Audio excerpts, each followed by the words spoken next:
Ito ang kasaysayan ng pinakabrutal na gangster sa Pilipinas. Gaano kadami ang kanyang napatay? Paano siya nakasali sa Sige-Sige Gang?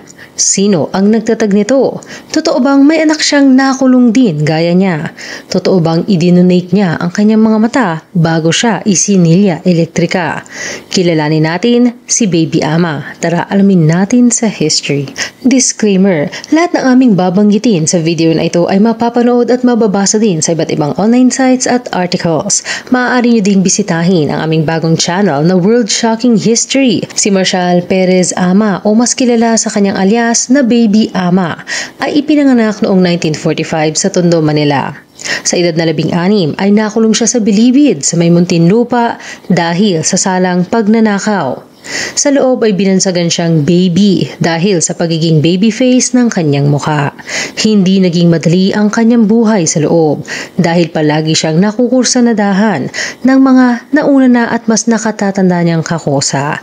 Dahil dito ay naranasan niya ang iba't ibang klase ng pang-aabuso, lalo na ng mga sabik niyang kakosa. Ayon sa pelikula ng kanyang buhay, nagsimulang maging matigas at matapang si Baby Ama nang mawala ang kanyang misis dahil sa nakadudurog ng pusong dahilan. Sinasabing ang tanging dumadalo sa kanya sa loob ay ang kanyang misis na nagdadalang tao. Ngunit, isang araw ay dinala ito ng gwardya sa isang maliit na kubo sa loob ng piitan at doon ay sapilitang sinerva. Hindi kinaya ng kanyang misis ang traumatikong pangyayari, kaya naman mas pinili niyang tapusin ang kanyang buhay. Kasama na ang dinadala niyang sanggol sa kanyang sinapupunan. Sa pagbabago ni Baby Ama sa loob, ay bumuo siya ng gang na tinawag niyang Sige-Sige. Inisa-isa niya ang mga umabuso at nagpahirap sa kanya sa loob kung saan naging isa din daw siyang hitman. Sinasabing si Baby Ama ang pinakabatang naging leader ng isang gang sa loob ng Bilibid. Bagamat bata pa, ay isa daw siya sa pinakakinatatakutan at iginagalang na leader at habang tumatagal ay mas dumarami din ang nagiging mga tagasunod niya. Ngunit hindi lamang sige-sige ang gang sa loob ng Bilibid. Marami sila at may kanya-kanyang mga miyembro, batas at kalakaran. Sinasabing ang karibal ng sige-sige ay ang Okso Gang kung saan leader naman si Primitivo Ebok Ala. Ika-27 ng Agosto 1958. Pinangunahan ni Baby Ama ang tataguriang pinakamadugong riot na naganap sa loob ng Bilibid. Hahawakan niya ang titulong ito sa loob ng maraming taon. Ang riot na ito ay magreresulta ng pagkamatay ng 9 na bilanggo. Oktubre 1958 ay sinampahan ng kasong pagpatay si Baby Ama, kasama ang mga kakosa niyang si Ernesto de Jesus at Alejandro Ramos. Nakasaad sa court case nila sa Supreme Court na may General Register number L-14783. Sila ay nagsabwatan, nagplano at nagtulungan gamit ang kanilang mga matutulis na sandata na may intensyong pumatay. Ginamit nila ito upang atakihin ng isang bilanggo din na nagngangalang si Almario Bautista na agad nilang napatay. Maaaring ang iba pang mga biktima ay saklaw ng iba pang General Registry. Nagplead ng not guilty si De Jesus at Ramos at kalaunan ay humingi ng pagpapaliban ng susunod na hearing sa kadahilanang hinihiling nila sa piskal na muling imbestigahan ang kanilang kaso. Pinayagan ito ng korte. Si Baby Ama naman ay nagpalit ng kanyang plea bilang guilty. Sinubukan ng abogado na itinalaga ng korte para kay Baby Ama na emotion ang mas mababang parusa para sa kanyang pag-plead ng guilty na siyang tinutulan naman ng prosekusyon. Ngunit dahil sa espesyal na sitwasyon niya ng quasi-recidivism kung saan nakagawa siya ng mabigat na krimen habang kasalukuyang nakakulong, hindi maaaring ibaba ang parusa at maaari lamang siyang patawan ng habang buhay na pagkakakulong o di kaya'y kamatayan. Sa huli ay hinatulan ng kamatayan si Baby Ama at ang kanyang mortal na kaaway na si Ebok Ala ay binigyan pa ng ikalawang pagkakataon. Sa edad na 16 ay tuluyan na siyang pinaupo sa silya elektrika noong ika-4 ng Oktubre 1961. Ngunit, ayon sa iba ay 25 taon na ang edad niya noon. Dahil kung titingnan mo nga naman ang mugshot niya kung saan nakasulat ang kanyang criminal case number na 6687C at mayroong petsa na January 15, 1951 kung saan sinasabing siya ay 16 na taong gulang na daw noong panahong ito, ay 10 taon na ang lumipas pagdating ng Oktubre 1961.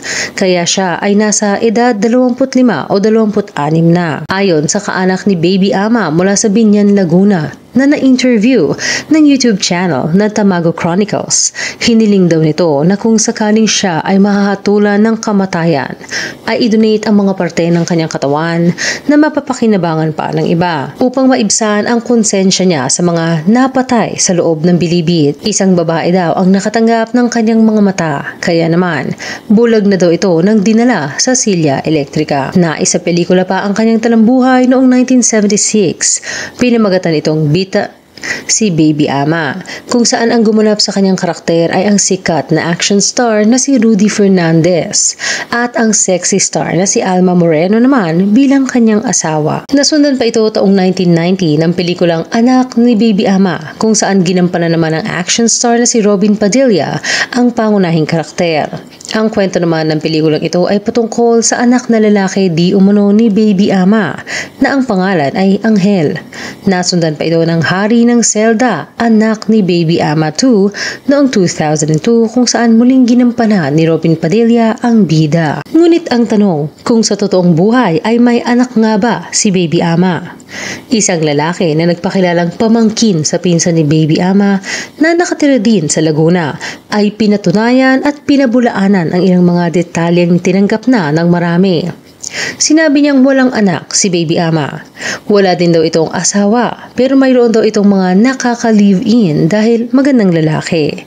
At totoo din daw na bagaling itong makisama sa mga kaibigan na siyang naging sanhi ng pagnanakaw niya at pagkakakulong. Ayon sa isang article mula sa Weebly, ang bilanggo na si Kevin Calo ang siyang binansagang anak ni Baby Ama. Hindi dahil sa magkadugo sila, kundi ang kwentong buhay niya sa loob ng bilibid ay kaparehang-kapareha ng kay Baby Ama.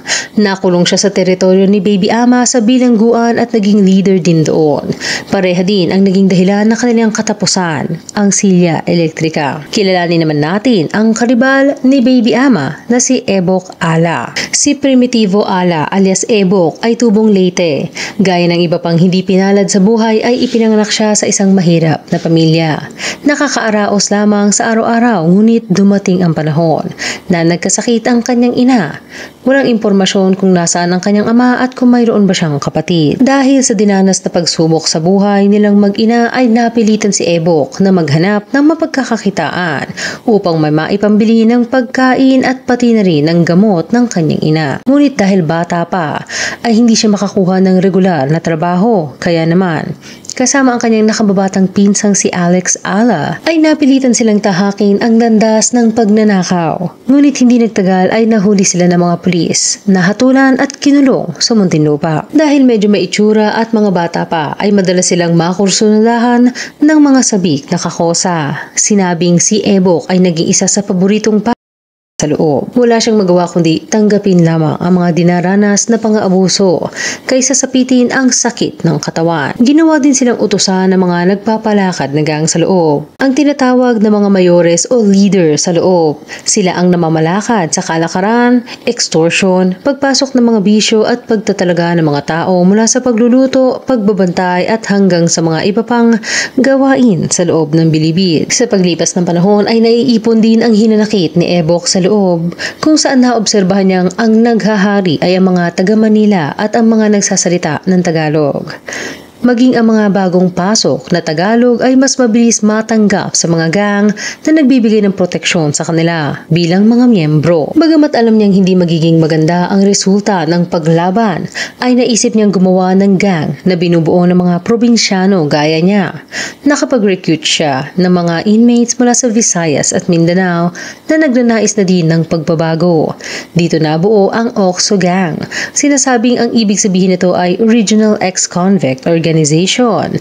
Pero ayon sa iba, ang ibig sabihin nito ay nothing for nothing, na sumisimbolo ng walang iwanan sa kanilang kapatiran.